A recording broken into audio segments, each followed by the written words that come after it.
Stage more than 200 occasions ఆయన పక్క నుంచి కోరస్లు పాడుతుండేవాడిని. తర్వాత అంటే మేము అందరం చాలా మిస్ అవుతాం. పాడుతా తీయగా మాకు అవకాశం ఇచ్చింది, ప్రోత్సాహం ఇచ్చిందంటే తప్పు, అది మాకు జీవితాన్ని ఇచ్చింది.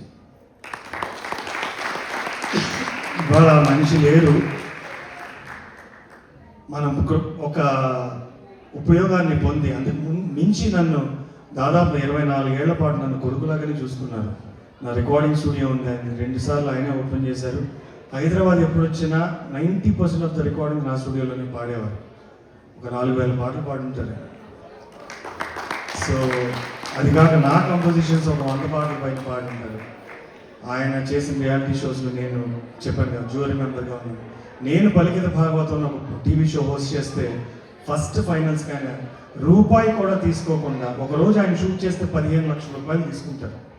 అలాంటిది భాగవత పద్యాలతో నేను ఒక టీవీ షో హోస్ట్ చేస్తే పిల్లలతో పద్యాలు పాడిస్తున్నారు, మీరు అంతకన్నా కావాల్సిందే ఉంది, నేను వచ్చి డబ్బులు తీసుకుంటే పాపం అని చెప్పి 1 full day ఆయన without taking a single Penney ఆయన షూట్ చేశారు. నా గురించి నేను ఎందుకు చెప్తున్నానంటే, సహాయం పొందిన వాళ్ళు మర్చిపోతే అదే మనిషికి జంతువుకి ఉండే వ్యత్యాసం, కృతజ్ఞత అని నమ్ముతాను.